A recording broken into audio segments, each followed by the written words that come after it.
Have you ever wondered why some women seem to command attention without ever raising their voices, while others endlessly strive yet remain unseen? Beneath the surface of beauty, charm, and words, there exists a hidden dimension of feminine power, an invisible gravity born not from smiles or seduction, but from shadow, silence, and the raw acceptance of suffering. It is here, in the underworld of the psyche, that meaning is forged and true power emerges. Viktor Frankl once said that everything can be taken from a human being but one thing, the last of the freedoms, to choose one's attitude in any given set of circumstances. Imagine the devastating force of this truth when embodied by a woman who no longer seeks validation in a man's gaze, but instead finds purpose in her own silence, her own suffering, her own mystery. She becomes untouchable, not because she withdraws, but because she has entered into a dialogue with the deeper layers of her being, the very shadow that most flee from. The first secret of feminine power is this: she knows how to dwell in the void. Where others rush to fill emptiness with distraction, she lingers. She endures the loneliness, the absence, the hunger. She does not collapse into despair when he pulls away, when the world denies her affirmation, when the mirror reflects something she does not wish to see. Instead, she recognizes the void as sacred. This is the existential vacuum Frankl described, the place where the soul feels meaningless and adrift. For most, it is terrifying. But the empowered feminine embraces this emptiness, knowing that only here can a deeper meaning be born. Ask yourself, do you recoil from the silence in your life, or do you have the courage to let it strip you bare? When he does not text back, when the world overlooks you, do you panic, or do you stand still and breathe into the absence, allowing the hollowness to deepen your strength? The woman who endures the void becomes magnetic. Men sense she does not grasp, she does not chase. She has already survived her own nothingness. And because she does not beg, she becomes irresistible. The second secret of feminine power hides in suffering itself. Modern psychology often treats pain as pathology, as something to be fixed, avoided, medicated. But Frankl saw suffering as one of the three great avenues to meaning, alongside love and work. For the woman who wishes to embody her full essence, suffering is not degradation. It is alchemy. The heartbreak that once shattered her becomes the furnace where her beauty is remade. The humiliation that once made her feel small now sharpens her gaze with quiet authority. Men may not understand why they tremble before such a woman, but the unconscious does. It senses that she has wrestled with grief and returned carrying fire. Think of the archetype of the wounded goddess, the Persephone who descends into the underworld, only to emerge crowned with a knowledge of both darkness and light. Men feel this duality in a woman who has embraced her pain without allowing it to consume her. They feel both drawn and unsettled, as though she carries secrets they cannot decipher. Have you ever noticed how your deepest heartbreaks, if endured without bitterness, seem to cloak you with a strange radiance? That radiance is not fragile prettiness. It is the spiritual dignity that only suffering can carve into the soul. And yet, few dare to stand so close to their wounds. Most numb themselves. Most pretend. But the woman who integrates her suffering becomes paradoxical.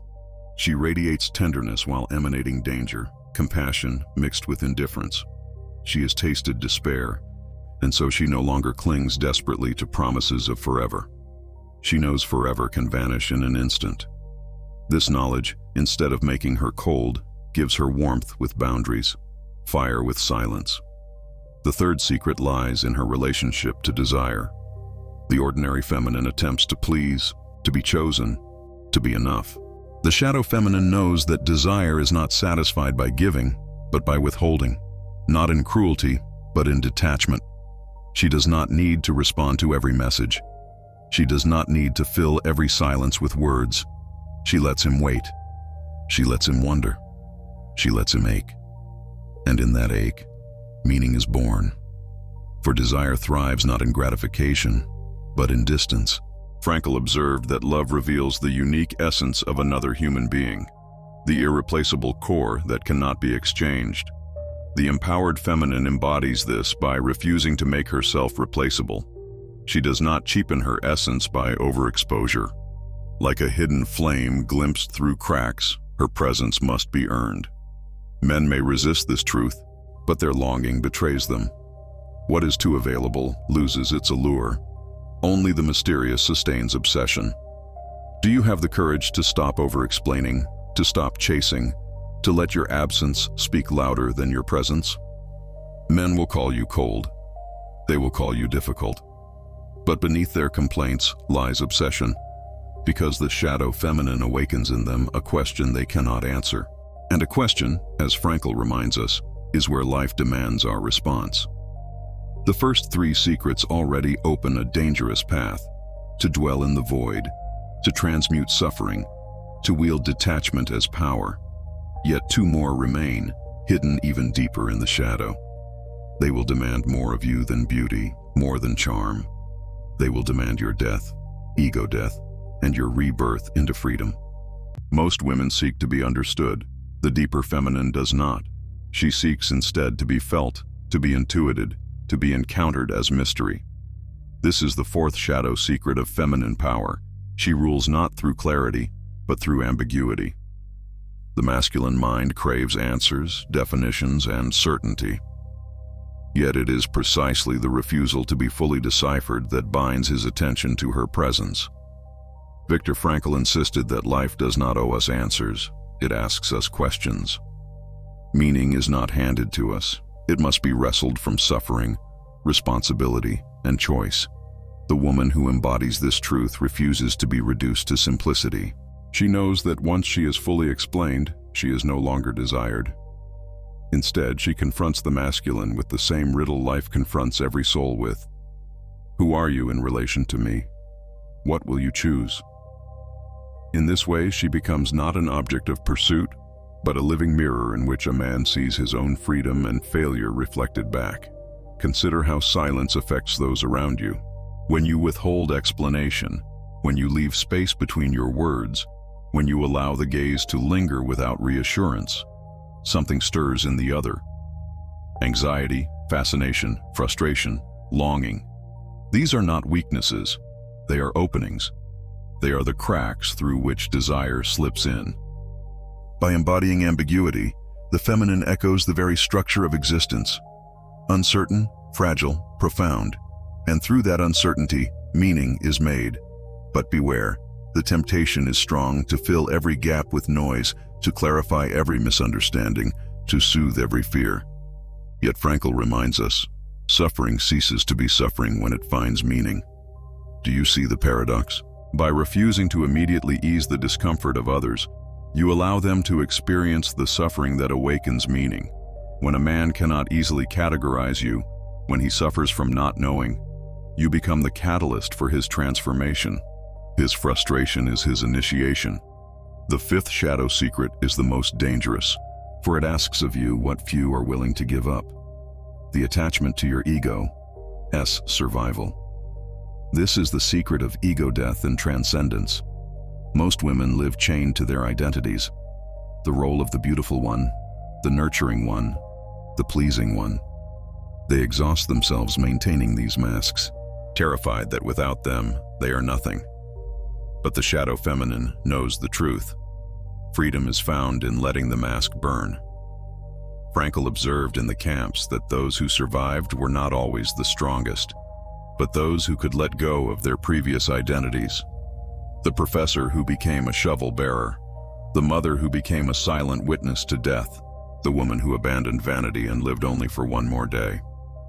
In that stripping away, they discovered the core of freedom, the ability to choose one's attitude when nothing else remains. Ego death in the feminine means no longer building your worth on how much he wants you, how beautiful you appear, how many admirers circle your orbit. It means letting those illusions die. And when they die, what remains is terrifying and glorious. A woman who does not need the world to approve her.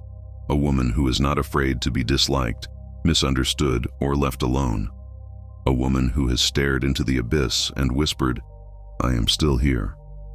Ask yourself, what would it mean if you no longer lived for validation? If you no longer twisted yourself into what men wanted, what friends applauded, What family expected? Who would you be if you let that false self die? It is a painful question, for the answer reveals both your terror and your liberation. The woman who dares to undergo ego death becomes ungovernable. She is not possessed by trends nor broken by rejection. She chooses, and her choice carries the weight of destiny. These 5 secrets, dwelling in the void, transmuting suffering, wielding detachment, embodying ambiguity, and transcending ego, are not techniques. They are not strategies to manipulate or charm. They are initiations, thresholds through which the feminine must pass if she is to know her true power. They demand suffering, silence, and solitude. They demand the courage to be misunderstood, even hated. But on the other side lies something far greater than approval: meaning, dignity, and the kind of presence that alters the lives of those who encounter it. Picture her now. A woman who does not chase, who does not beg, who does not collapse in the face of absence. She suffers, but her suffering refines her. She desires, but her desire does not enslave her. She speaks, but her silence is cut deeper than words. Men ache for her, but she does not ache for them. She aches for truth. Her very being demands that others awaken. Just as Frankl said, life itself demands our response. Such a woman is not safe. She is not soft in the way culture prefers. She is dangerous in the way fire is dangerous. Capable of warmth, capable of destruction, capable of transformation. And like fire, she must be approached with reverence, or not at all. But what happens to a man when he falls into the orbit of such a woman? How does the masculine respond when confronted with the riddle of feminine shadow power? Does he rise into meaning or collapse into fear? The answer reveals not only the truth of men, but the destiny of women who dare to walk this path. Imagine this. A man meets a woman who does not cling, who does not demand, who does not shatter when he withdraws. At first he feels exhilaration, even conquest, as though he has discovered a rare jewel. Yet soon a deeper unease creeps into him. Why? Because unlike most, she does not bend under his approval, nor does she break under his indifference. She remains silent, enigmatic, untouched. In her presence he cannot hide from himself. Viktor Frankl taught that meaning arises not in ease, but in confrontation with suffering and freedom. A woman who embodies the shadow secrets of power forces a man to confront both. She does not hand him certainty, nor does she protect him from the consequences of his own choices. Instead, she becomes like life itself, demanding, questioning, merciless in her insistence that he answer with his whole being. Men both crave and fear this encounter. You must understand, this is not manipulation. It is not a strategy to capture attention. It is archetypal, inevitable, like the moon's pull on the tide. The feminine shadow operates by awakening what lies buried in the masculine unconscious. His longing to be tested, his fear of inadequacy, his hunger for transcendence. And when faced with such a woman, he cannot remain neutral. He will either rise or retreat. Have you noticed how men sometimes accuse mysterious women of being too complicated, too cold, or too much? These accusations mask something deeper: terror. Terror that she cannot be controlled, that she cannot be pacified with gifts, compliments, or dominance. Her refusal to yield to the ordinary scripts of romance forces him to see himself without distraction. She confronts him with his own lack of meaning, and in that mirror he must decide: does he seek to grow or does he flee? For some, this confrontation ignites transformation. They sense in her an initiation, a threshold they must cross. To win her presence, they must become more than they were. They must grow into responsibility, into purpose, into depth. They cannot impress her with shallow bravado. They cannot hold her with empty promises. She does not need them. And because she does not need them, she awakens in them the one thing that can sustain desire, the longing to become worthy. But others, when faced with such power, collapse into resentment. They accuse, they withdraw, they label her as cruel. Why? Because they prefer the illusion of dominance to the reality of freedom. They want a woman who soothes, who reassures, who never forces them to face themselves. And when they meet a woman who will not play this role, they project their own weakness onto her shadow. Ask yourself, how often have you softened your power to spare him from himself? How often have you explained, reassured, or lessened your mystery so that he would not feel insecure? And what did it cost you? For every time a woman abandons her shadow, she abandons a piece of her dignity. And without dignity, there is no true love, only dependence. Frankl believed that even in the camps, even in despair, a human being could choose dignity over degradation. The same applies in love. The woman who embodies her shadow secrets refuses to degrade herself for comfort. She endures the loneliness rather than sell her essence. And in that endurance, she becomes radiant, though it is a radiance cloaked in darkness. Consider Persephone, dragged into the underworld, where she ate the pomegranate seeds that bound her forever to shadow. She did not return untouched. She returned as queen of the dead, her innocence transformed into sovereignty. The empowered feminine follows the same path. She descends into suffering, into longing, into silence, and she does not run. She eats of the shadow and becomes mistress of it. Men who encounter her sense this, even if they cannot name it. They feel both attraction and fear, desire and dread. This polarity is not weakness. It is the very essence of her power. The ambiguity of her presence, nurturing yet distant, inviting yet unattainable, creates the tension in which meaning is forged. Just as Frankl said, humans are not destroyed by suffering itself, but by suffering without meaning. The woman who lives her shadow forces others to confront the meaning of their desire, their insecurity, their longing. She does not soothe the suffering, she makes it significant. But what of the woman herself? To wield such power is no easy task. For every man who is transformed by her silence, there are others who curse her. For every soul awakened by her ambiguity, there are others who call her cruel. This is the price of shadow power, to be both desired and despised, often in equal measure. She must learn to endure isolation, to withstand misunderstanding, to walk alone through the corridors of her own depths. Yet, paradoxically, it is in this solitude that her sovereignty matures. For the greatest secret of all is not how men respond to her, but how she responds to herself. Does she collapse under the weight of others' judgments, or does she stand firm in her silence, knowing that her worth is not in their praise? Does she chase after those who flee her mystery, or does she let them go, trusting that her power is not diminished by their fear? In the end, the shadow feminine's greatest victory is not in capturing love, but in embodying meaning. Her presence becomes less about what she receives and more about what she reveals, both in herself and in those who dare to approach her. And in this revelation lies the ultimate paradox. The less she chases, the more she is pursued. The less she explains, the more she is understood. The less she needs, the more she is desired. But what happens when this woman turns her gaze inward, no longer testing the masculine, but testing herself? What transformation awaits when she no longer seeks to be powerful for others, but to be whole for herself? This is where the final descent begins, the passage beyond shadow into transcendence. Today, perhaps more than ever, women are taught to seek their worth in external mirrors. Social applause, romantic validation, the constant flicker of attention, these become substitutes for dignity. But the woman who has embraced her shadow knows that such mirrors distort.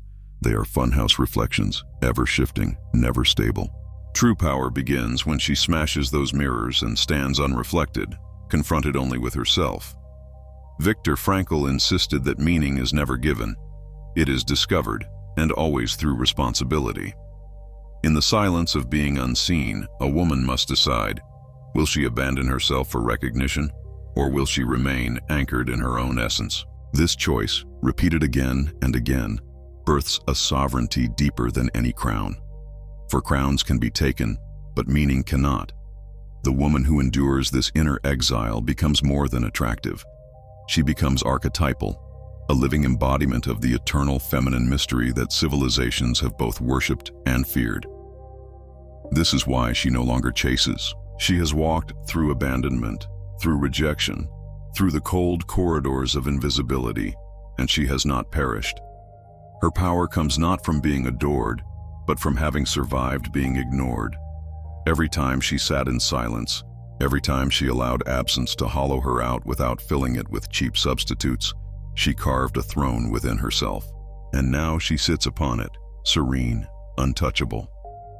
Have you ever wondered why the woman who does not rush to please is often the one who haunts a man as memory for years? It is not arrogance, it is not indifference, it is her freedom.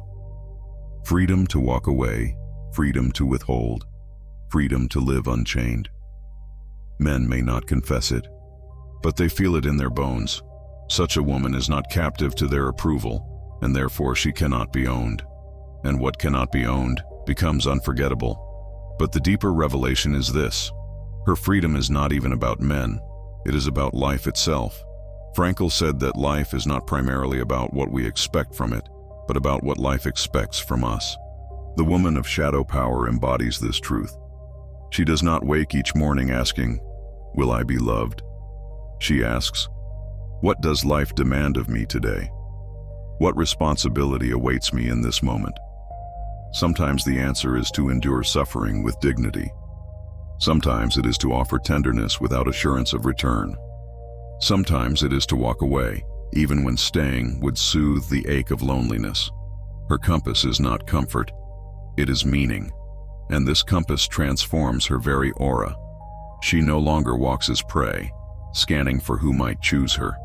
She walks as chooser, guided by values deeper than desire. Men sense it in her silence. Friends notice it in her presence. There is gravity around her, a force born not of manipulation, but of integrity. Yet do not imagine that such power is without cost. She has bled for it. She has lost for it. She has been called cold, distant, heartless. She has been misunderstood by those who could not bear the intensity of her freedom. But like Frankl in the camps, she discovered that the ultimate freedom lies in choosing one's stance even when stripped of everything. And so she bore the cost, and in bearing it, she became radiant with a light that is not soft, but searing. Now, the final unveiling, the woman who transcends even her own need to be powerful. For shadow power, if clung to, can become another mask, another prison. The temptation is to revel in being untouchable, to relish the obsession she inspires, to wield silence as a weapon. But true transcendence lies beyond even this. It lies in surrender.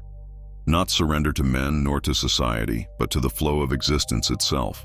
Imagine a woman who can embrace both her shadow and her light, who can wield her ambiguity and also her tenderness, who can disappear into silence yet return with laughter. This is individuation, the integration of opposites. Jung saw it as the path to wholeness.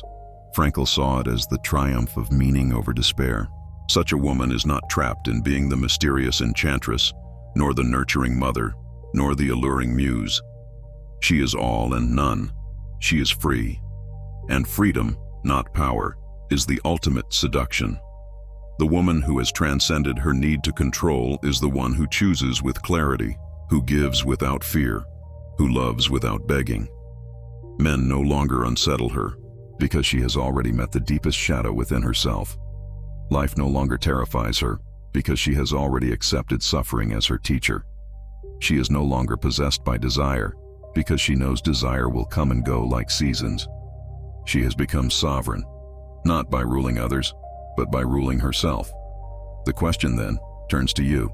Do you dare to walk this path? Do you dare to face the void without filling it, to embrace suffering without resenting it, to wield detachment without cruelty, to embody ambiguity without fear, to let your ego die so that your soul may rise? Most will not. Most will choose comfort over meaning, applause over dignity, romance over truth, but a few will dare.